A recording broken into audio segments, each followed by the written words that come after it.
Hi, this is Alan Taylor from Fayetteville, Georgia, and I play at the Griffin City Golf Course. This is Golf Smarter number 986. What did Ben Hogan say about luck? The more I practice, the luckier I get. Paradoxes like drive for show and putt for don't really help people, right? Because it suggests that, hey, the guy who has a long tee shot may not be better than the guy who can quote unquote putt well. But with Mark Brody's work, we realized that the guy who can hit the longest and have an unimpeded subsequent shot would score better than the guy who's short and crooked, for example, or who's short but in the fairway. Simply because if I'm using a sand wedge into the green, the chances of me getting closer to the flag would be higher than you who's using a 6 or 5 iron. And that's just basic principles of ball flight. Because the more loft you have, more backspin, less side spin. Easier for you to send the ball where you're aiming.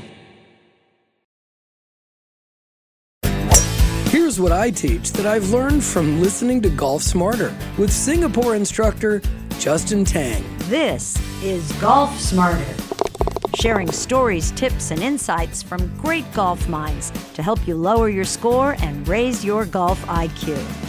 Here's your host, Fred Green. Welcome back to the Golf Smarter podcast, Justin. Hey, Fred. Thanks for having me back on. Absolutely. You sent me a text recently, and I'm like, okay, no question, we need to discuss this. This is really awesome. And it's like, here's what you said to me. With 20 years of coaching and learning from great coaches before me, I hammered out the below to tell a PGA professional who asked you for mentorship and thought I'd share it with you, as a lot of these things I learned from your podcast. Now, you and I have talked about what you gathered from Tony Manzoni in the years that we had him on, and that you've also shared with me that as a golf instructor in Singapore, you've been using Golf Smarter as a resource to learn what other teachers are talking about. And I'm so flattered by that. I really appreciate it. And I've heard other instructors say the same thing. So when you gave me this list of 9 things, and we'll go through all of them, I was just blown away of how impressive this was that you would use this and that you got this information from the teachers that we have on the show. Thank you. No, it's my pleasure to be able to share the material that I've learned. And it's really about increasing enjoyment in the game, right? If you're talking about growing the game, who wants to play a game that's painful? So you look at the word GOLF in reverse, it's FLOG. No one wants to flog themselves. And I think that the approach that I use is far easier for people to gain some kind of mastery of the golf swing so that they can enjoy the game. I think these are two very different things. If you manage to hit decent enough shots for your skill level, the enjoyment of the game will come maybe slowly, but surely. Yeah, but golf, getting better at golf, learning about golf is a slow process. Indeed, learning about the game of golf, the golf swing, is no different from learning a new habit. And for someone to learn the game, the swing effectively, we need to understand that we are teaching human beings. That's point one. We are teaching human beings, not golfers. And that's something that I learned from Butch Harmon. And I understand what I want to get across is most coaches need to first do fact finding. You got to be a great fact finder. You got to understand what's the student's KPI, not your KPI. Most instructors feel that their KPI is, oh, I got to show the student in front of me how brilliant I am. But no, maybe I need to stop you for a second. When you say KPI, that's a key performance indicator. Thank you. Yeah, so a lot of coaches think that the student wants to hear the latest and greatest in the world of golf swing technique, golf swing technology. But actually, maybe all he wants to do is to hit the ball better so that he can enjoy his weekend game with his buddies. And then we also need to understand the student's constraints. Like, what's his real ambition? versus his reality. His ambition may not be to be a scratch golfer. And here we are, sometimes we see this great junior in front of us, got a great swing, like, oh, you should play college golf. Hey, maybe all he wants to do is just to get out there in the open, enjoy some fresh air, beat balls with his buddies, and that's it. Like, that's his idea of fun. And when it comes to their reality, maybe a 70-year-old guy is not going to fit into your idea of a great golf swing, right? And that's physical constraints. Mm-hmm. And I think once coaches look at that as a business, do their proper fact find, then it's easier to kind of define the problem that's in front of us. When we can define the problem that's in front of us, we can then we are then in a better place to be able to solve it with effective techniques. Yeah, and Absolutely.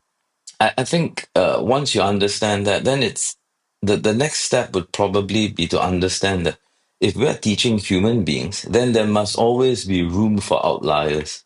I think a lot of coaches make the mistake of like, oh, it's got to be black and white. I think coaching is not black and white. Coaching human beings is more like 50 shades of gray. So I'd love to know more about like how this came about that you made this list. You said that a new PGA professional asked you for mentorship.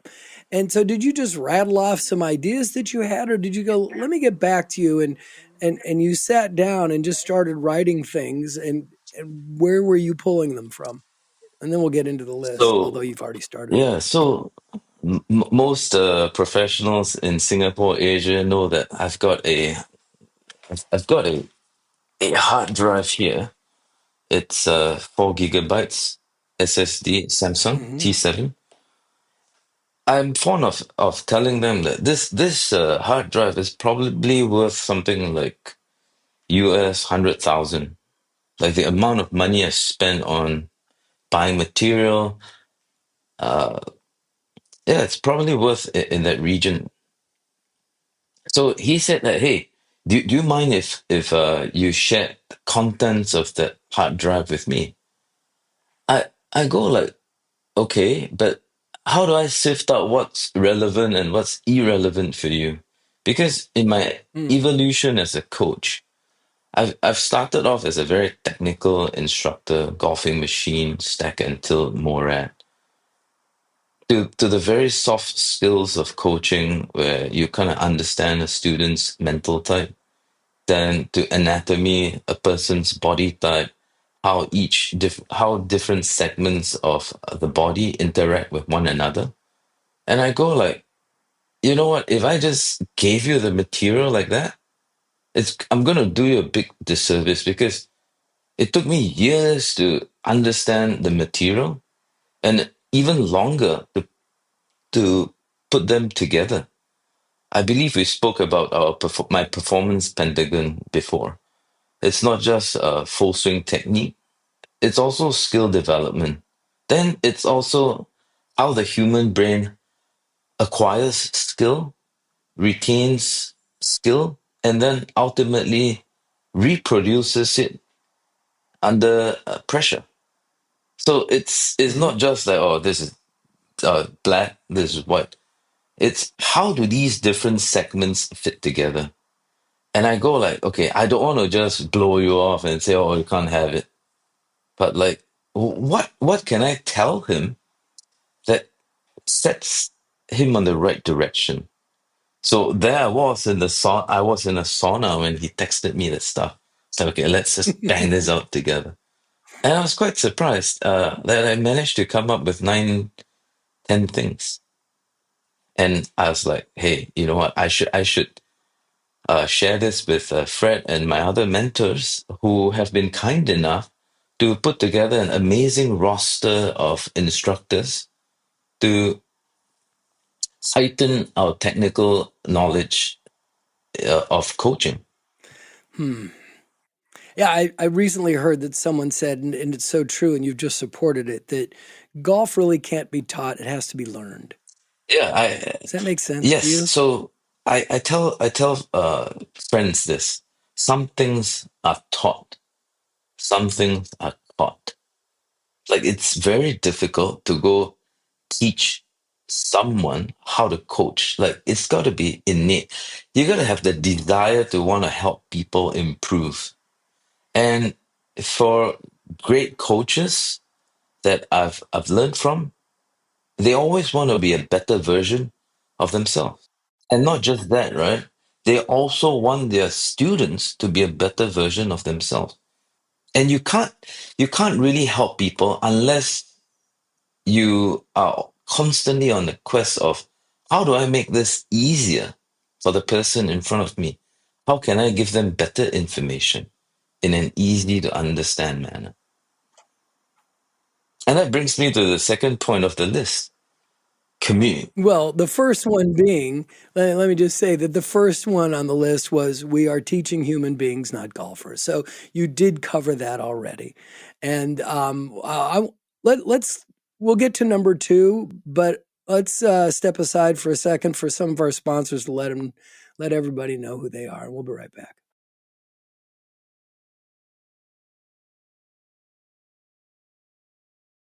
All right, I'm going to just go ahead and read this, and then I'll let you elaborate on it. And it's number two on your list is communication is the most important skill in transmitting ideas, yet gets the least attention. Yeah, a lot of golf coaches, when you tell them, hey, come to my seminar for the latest and greatest in 3D motion analysis, ground reaction forces, they'll come.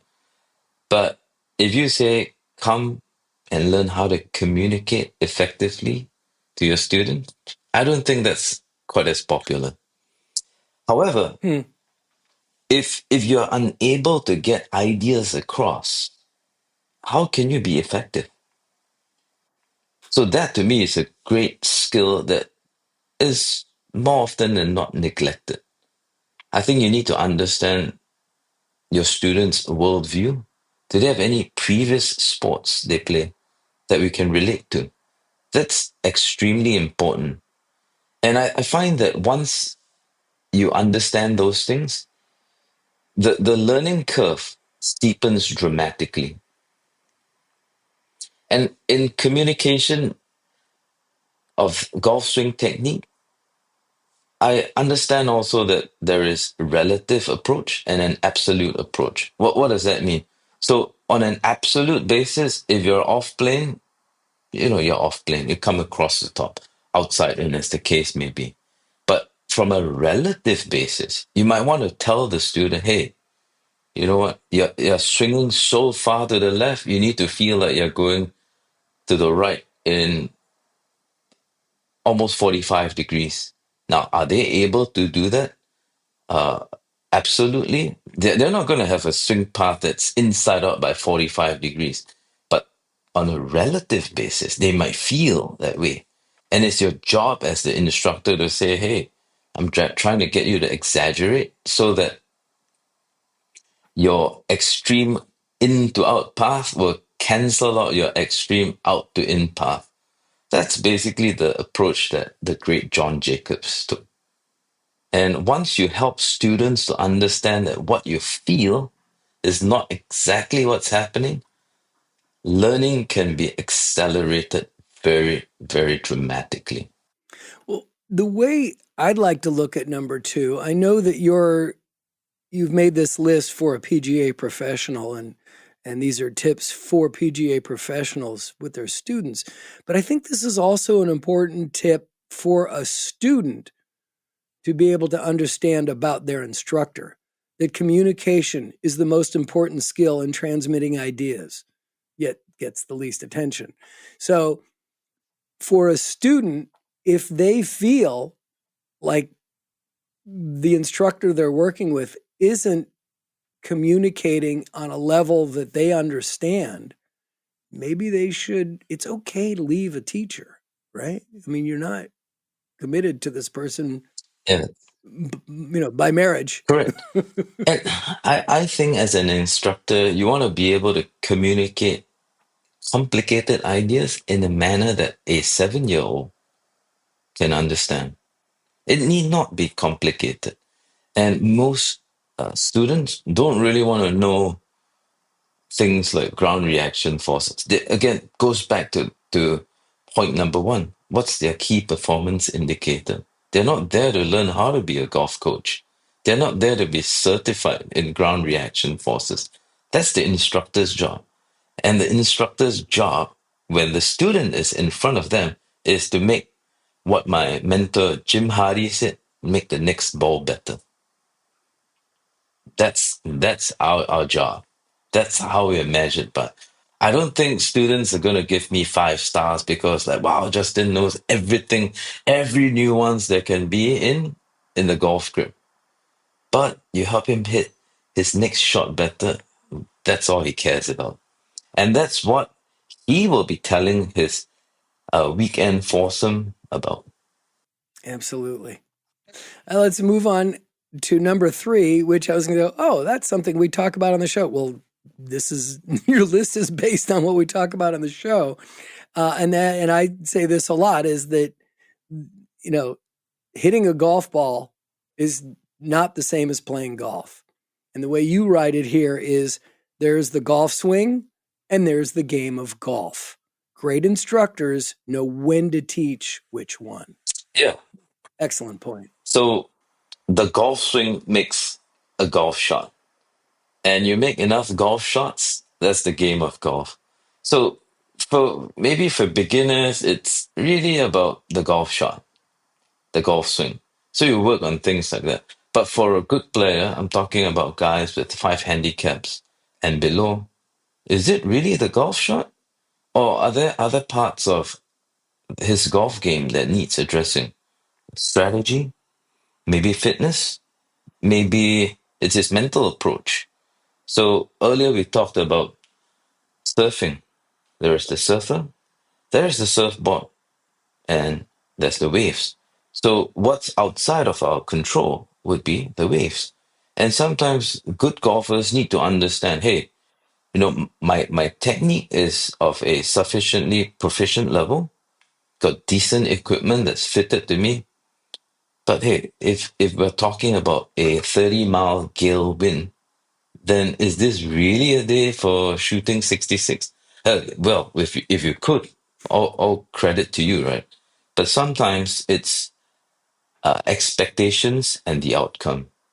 And once you understand that, then I suppose there is more acceptance, and you won't be so hard on yourself. You probably enjoy the game more, and that ironically could lead to a better score.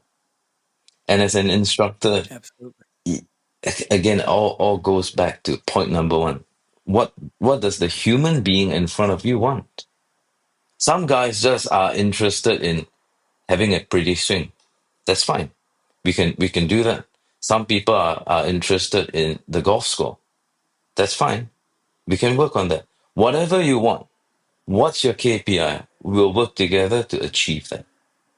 There is no right or wrong. Mm-hmm. It's what the guy in front of you paying for the lesson wants. But caveat, sometimes you got to set expectations right. You got to make sure that his demands are realistic. Yeah, it was a show that we recently did about the teacher who uses the bell chart, the bell curve of PGA that every golfer has on their scorecard. And that is poor rounds, good rounds, average rounds, right? PGA. And so you can, if you're a 70 shooter, you can say to yourself, well, listen, I shot a 79 today or an 81. Okay, that's a poor round for me. I would love to be in that position. For me, that would be a good round. But for me, 82 to 85, that's an average round, right? And a good round would be, just above 80 or just below that. And I'd be happy with that. But we have to accept that. We have to understand that it happens on any day you're out there to every golfer at every level. Some days you get good waves, some days mediocre waves. And golf is such a great metaphor for life, right? You have we have great days, we have not so good days, and some days are just outright bad.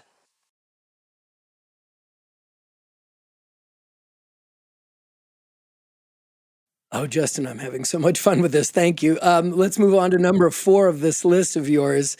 And that is the game of golf must be taught using a data-driven approach.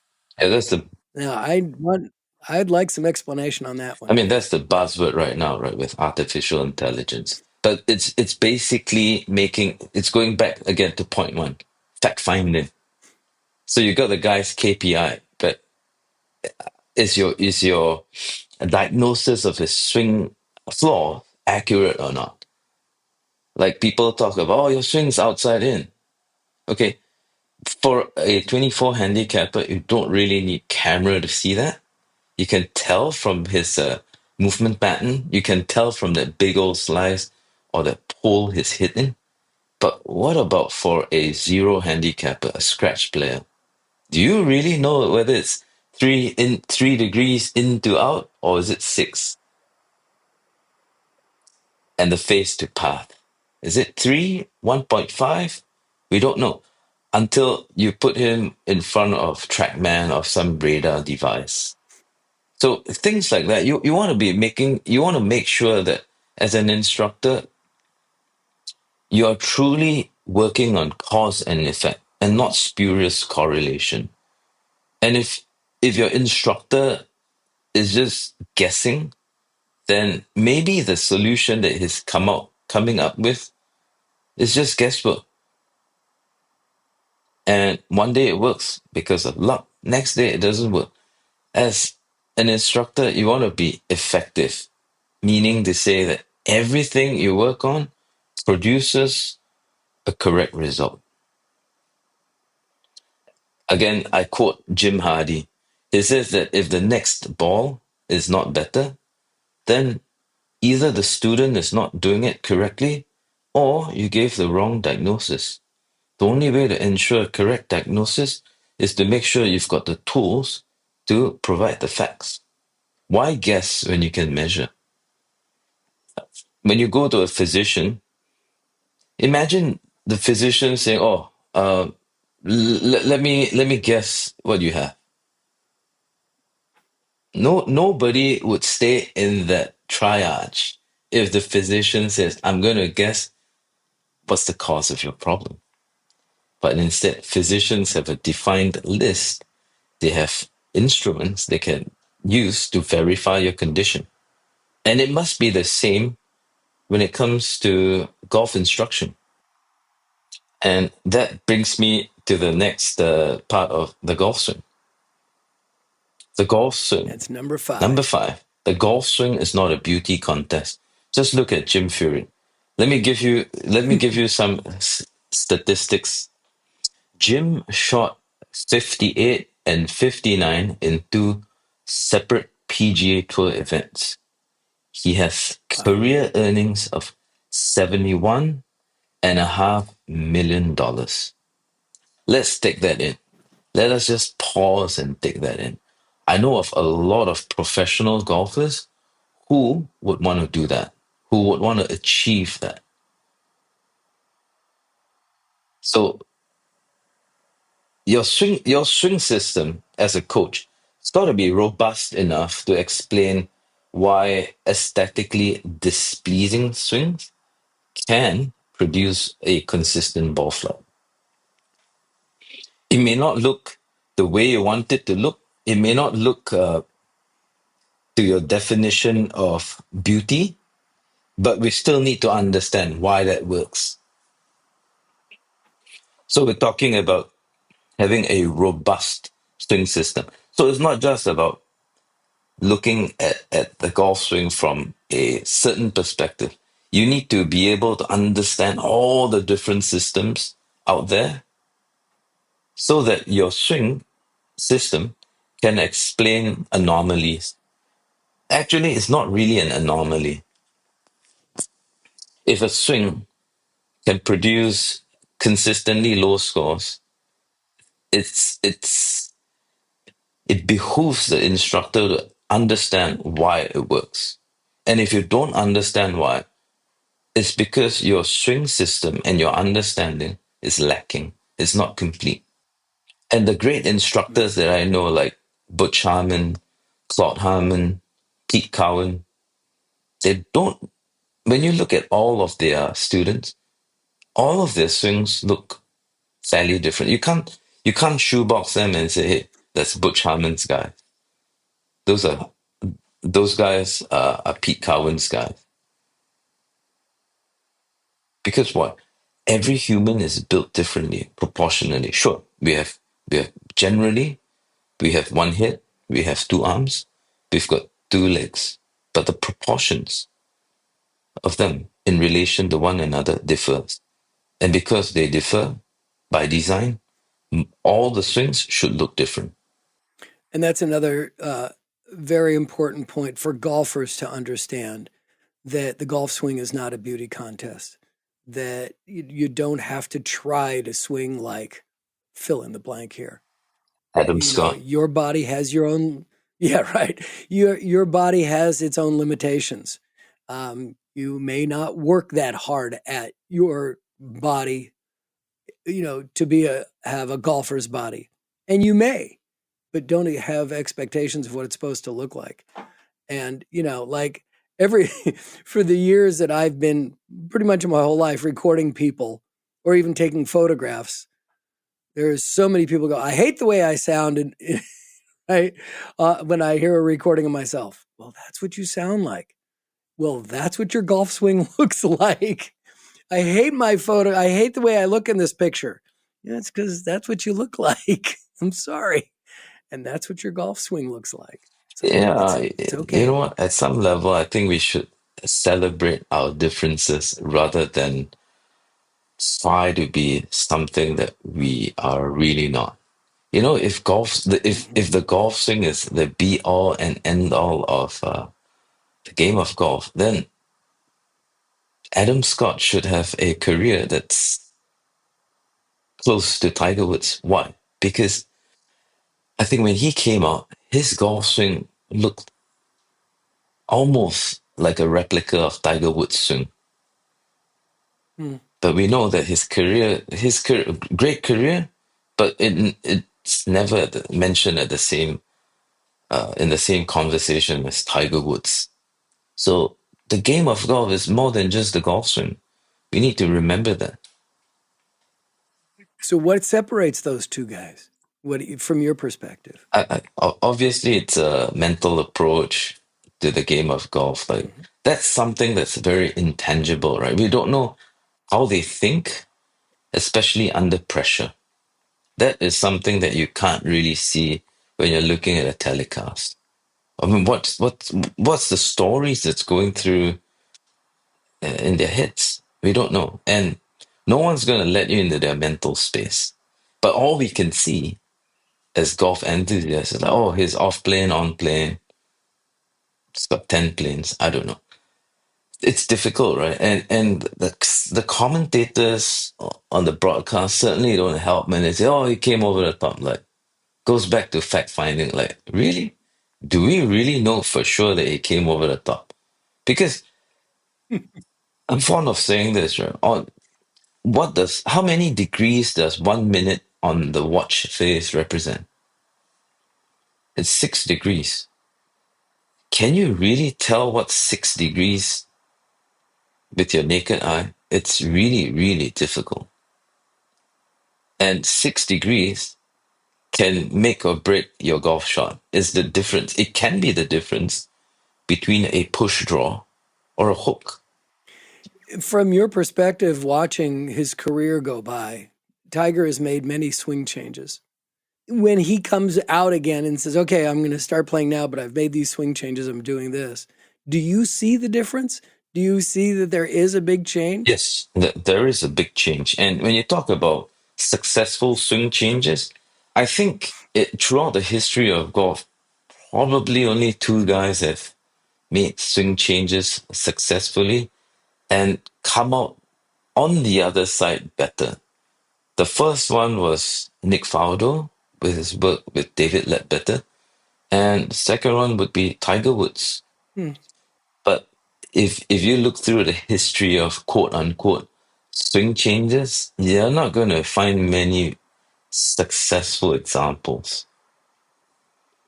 So it's almost like this, right? Imagine I'm a Michelin star chef. I've got this great recipe for cheesecake, call it.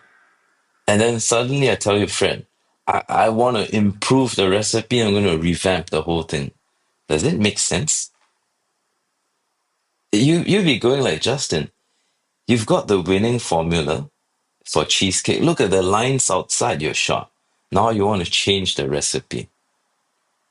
You could, I could come up with a better recipe, but what is the probability of that? That's a very high bar to climb. So instead of just looking at a better golf game as, okay, if I improve my swing, I'm going to shoot lower scores, take a more holistic view. Can I clean up my diet? What skills am I lacking, for example, around the green? Strategically, am I making mistakes that cost me in the long run?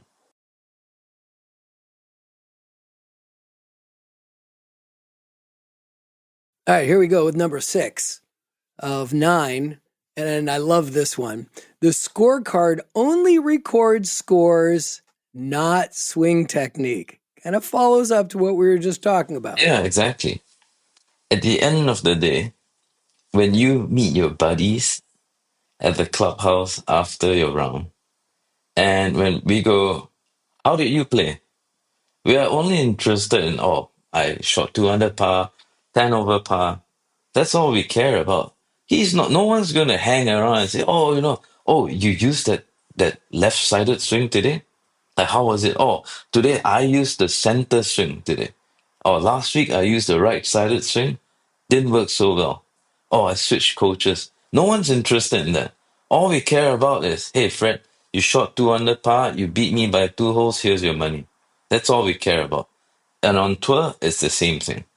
No one really, there is no column for, oh, okay, Justin used the swing technique today. He should have a score of 6 under par. Doesn't work that way. And it goes back to what are we trying to do? If your aim is to have lower scores, then you've got to do proper fact finding. Where am I losing scores? But if your aim is playing golf swing, then you know what?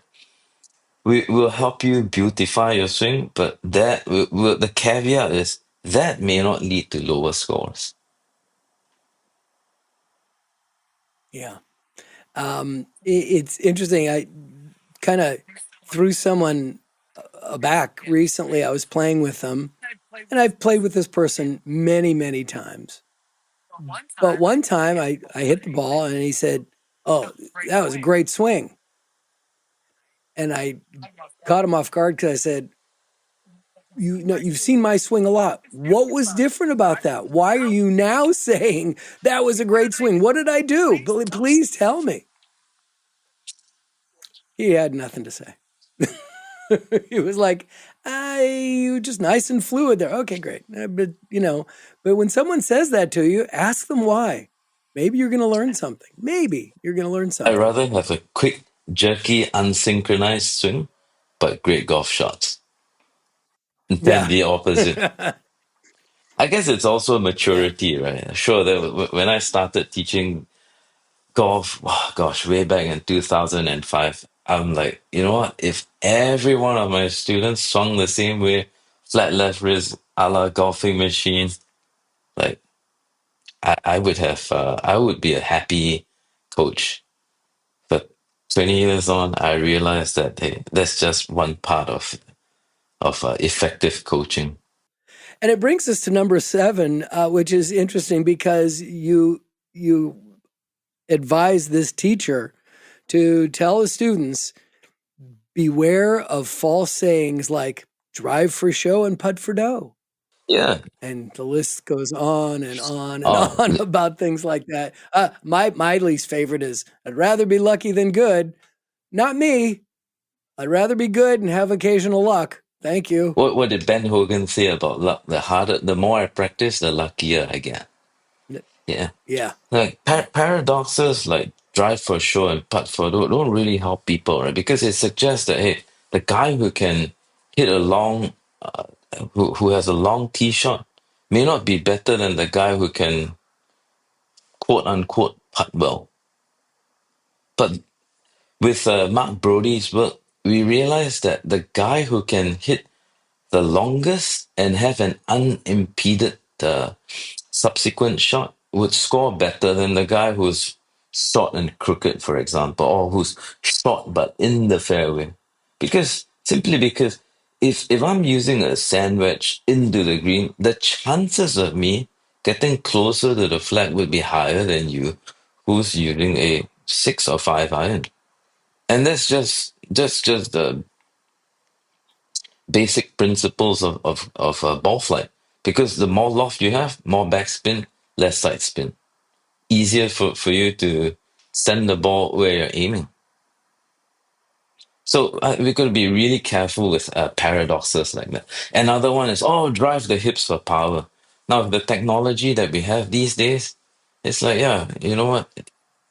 Hip rotation speeds on the LPGA tour is higher than the PGA tour. Why? Well, simply because the men have stronger upper body, and that's really where speed is generated from. Case in point, I've played with military vets who've lost one or two legs, but you strap them onto a special golf cart. These guys can still hit the ball, get the ball out there a decently long way. It's arm speed, isn't it? But again, you don't want to. Upper body strength. Yeah, Yeah. you don't want to just say, oh, just have strong arms, right? Ideally, again, we look at the golf swing, it's not black and white. It's always 50 shades of gray. It's what I call taking a neutral, balanced approach. It's a game of a decent golf swing is not too much arms and not too much body. It's enough arms and enough body. Not too steep, not too shallow. It's basically the Goldilocks approach. And as an instructor, once you understand how to balance out the different components in the swing, your, your students' next ball can indeed be better.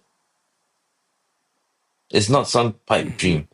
But again, to get to that level, back to what we say about it's not a one size fits all approach. You need to understand all the various techniques.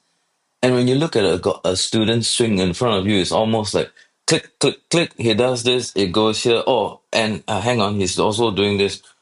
It's like a decision tree that finally spits out, this is what you're going to do for him.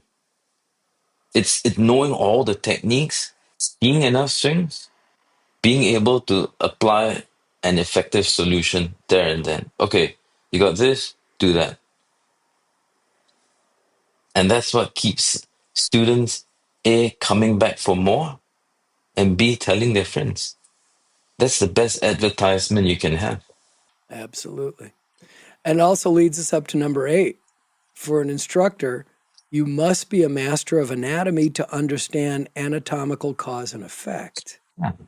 Things like Explain that, please. so if you don't understand how the body works, it's very difficult to create a quote unquote certain look. Like for example, if a student is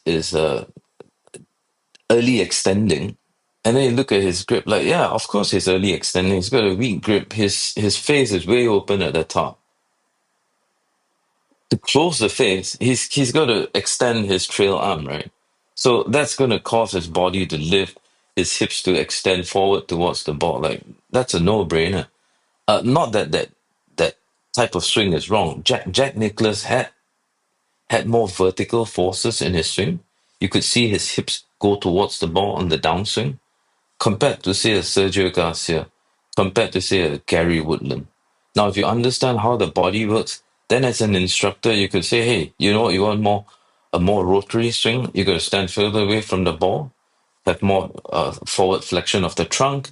You're going to have maybe perhaps a stronger grip because your brain knows, oh, my face is a bit shut at the top. I've got to rotate a bit more. I can't release the club by extending my right arm. your brain understands all that. And when you give the student a cue, okay, I'm going to strengthen your grip, I'm going to have you hit a little fade a la David Duval, then you can create changes down the timeline of the swing. But if you don't understand how the body works in relation to one another, good luck trying to create a certain look. So, for example, if you want your student to have more rotary look at the point of impact, you don't fix the elements that encourages that. You're never going to get him to have that look. You're never going to get him more to have his torso more open at impact. I mean, why would he when his club face is way open and you want to get him to open up even more? Well, that's like trying to help him ingrain a 40-yard push slice. So cause and effect, not spurious correlation.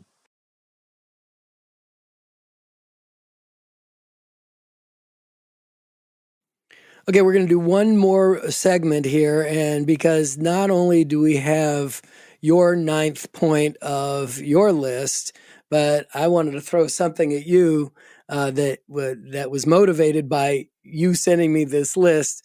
And we'll talk about that in a minute. But let's go to your last one here.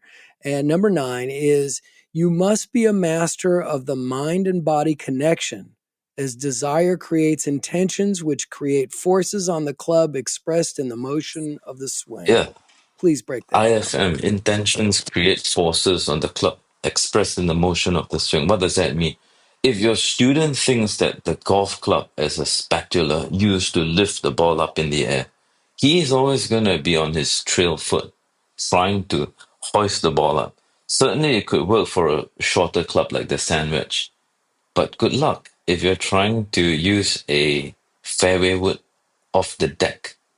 So, by understanding a student's intentions with what they're trying to do with a particular club or a particular shot, you can quickly change that intention.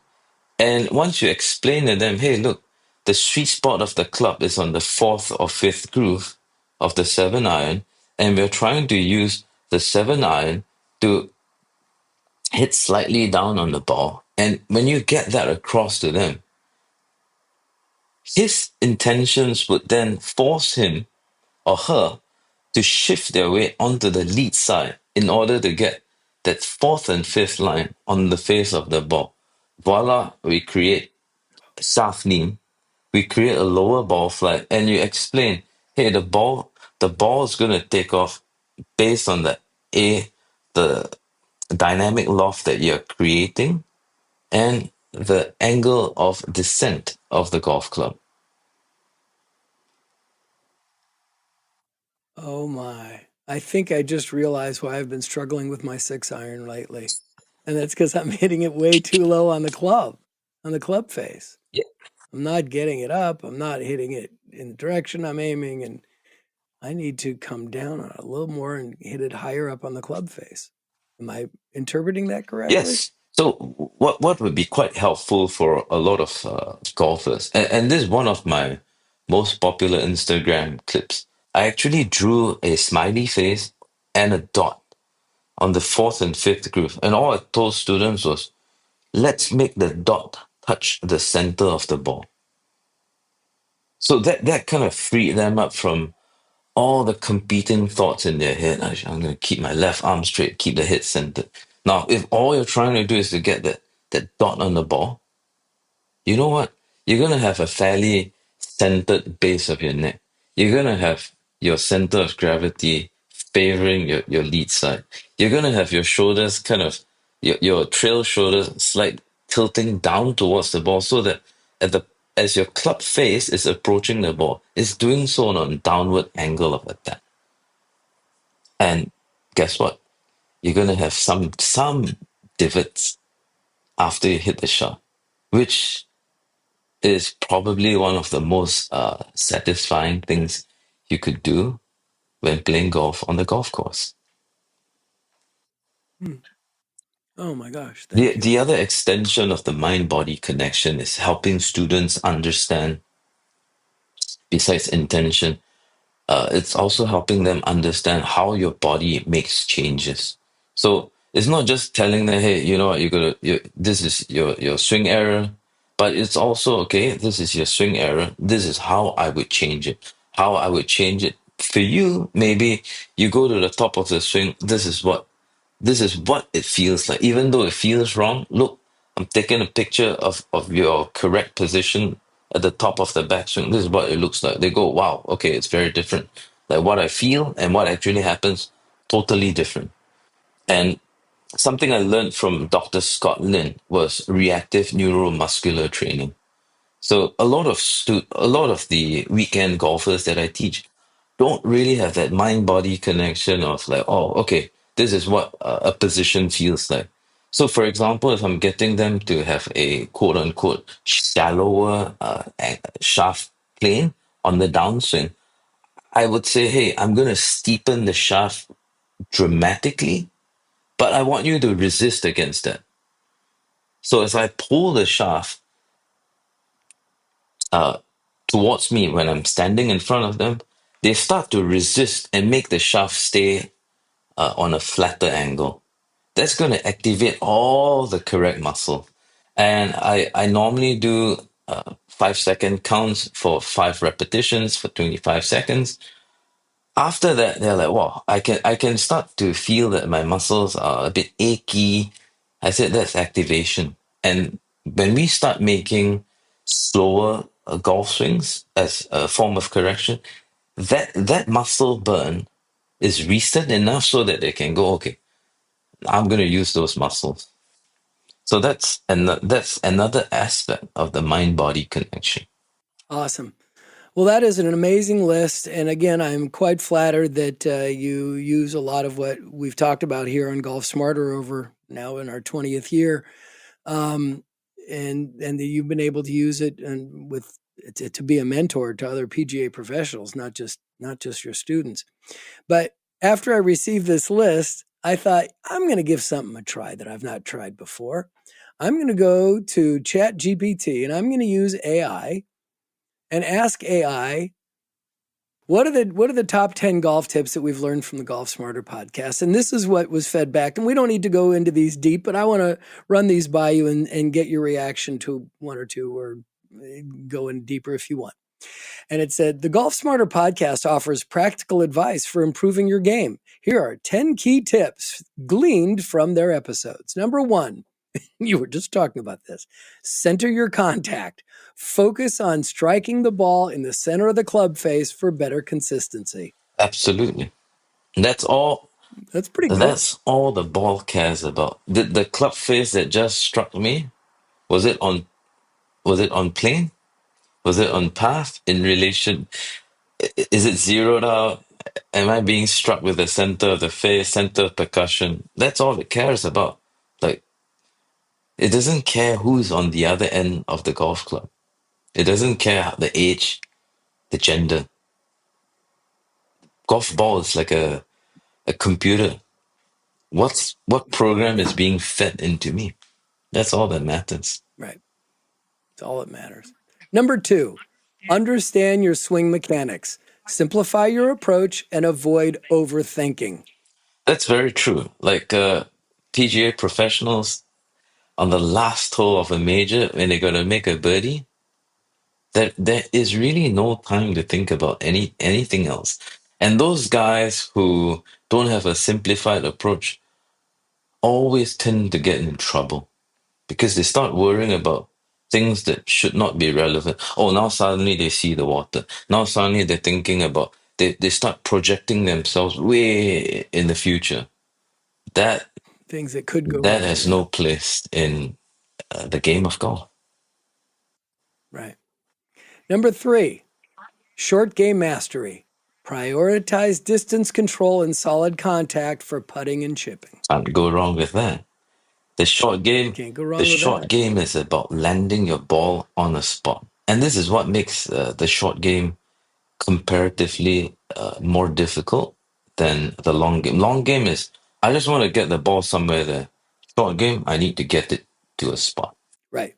Yeah, your target gets, with each sequential shot, from tee to green, your target gets smaller and smaller and smaller, right? Exactly. Your first one is wide, and then you got to get it on the green, and then you got to put it in the hole. So it goes from there.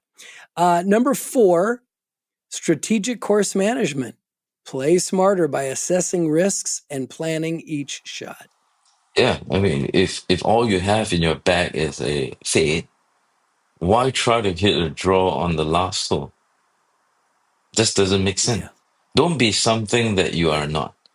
At the same time, Or at least that you haven't you haven't practiced. practiced, and at the same time, also make sure that you're not losing strokes by making ineffective decisions off the tee and into greens.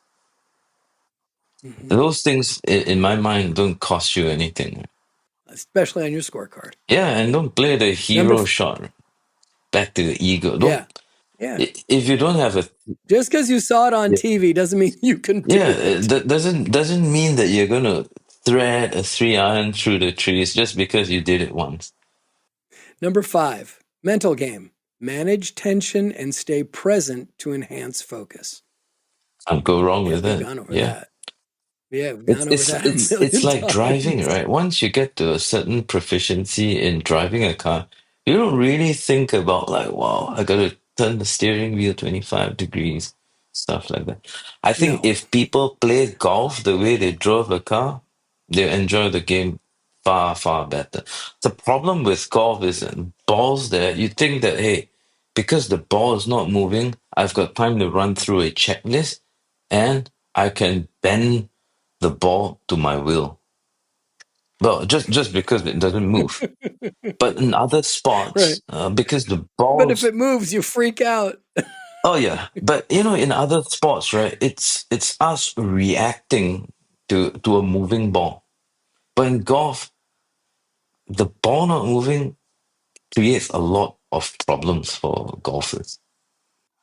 Number 6, practice efficiently. Use drills tailored to your weaknesses. True. Of I think a course. lot of us don't Right. really, unless you're a golf professional, you don't really have time to spend like 5 hours on the range trying to work something out. I think these days, if you work with a competent golf professional, he should be able to give you a drill that meets your needs, that solves your problems fairly quickly. And once you understand the process of a motor program change, then the path may not be short, but it will be very clear. This one, I'm kind of, again, go back to flattery. It's like, oh, we really talk about it this much that AI is picking it up. Number 7, embrace flow state. Relax into rhythm for more consistent performance. Yeah, Relax into a rhythm. Yeah. correct. I think when people understand flow state, it's basically us enjoying the task that we are involved in and not thinking about externality. Like driving, like right now when we're talking to each other, I'm not thinking about outcomes. Then you can really stay in the flow, right? How that relates to golf is remember that 12-year-old kid that I was telling you about playing shooting his 20. Mm. There was no expectations. He was really enjoying the activity he was in. But then after shooting 29 on the front nine, he's like, oh, I've got grandiose ideas of being the first 12-year-old in Singapore to shoot a 58 in competition. And you and I can no, that really doesn't work that way. Then now you're Right. trying to do something. That's the opposite of being in a flow state where you let things happen. Number 8, no ball flight laws. Learn how adjustments affect trajectory. Yes. Once you understand the true ball flight laws that space is the primary determinant of where a ball takes off, then it's easy to correct or adjust your swing to produce the intended ball flight for Mm-hmm. the situation at hand. And we were just kind of talking about this with that 12-year-old kid. Number 9, avoid perfectionism. Focus on progress, not flawless execution. Interestingly enough, I had another point on my list that I came up with.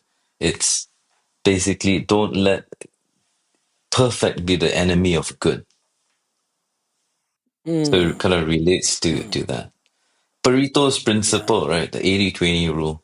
Sometimes good enough is good enough. It need not be perfect. And the last point that AI suggests that they've learned from Golf Smarter podcast, number 10, fitness and flexibility. Stay physically prepared to avoid injuries and improve mobility. Yes, that's true.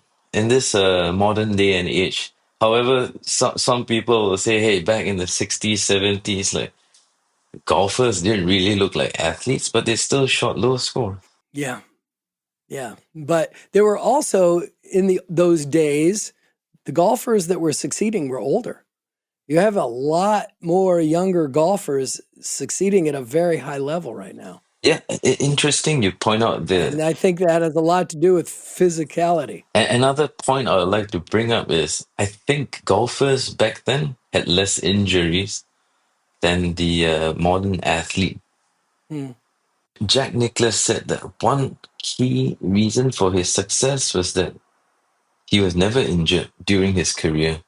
The only he at 58 or 59 he had his first hip replacement, but that was like at the tail end of his career. But at his prime, he never missed any major due to injury. I thought that was telling from the greatest golfer of all time. Justin, thank you so much for sharing that list. Thank you for staying in touch. Thank you for sharing your wisdom and your instruction. Really appreciate it and really enjoy having these conversations with you. Thank you very much for having me back on, Fred. Always happy to share.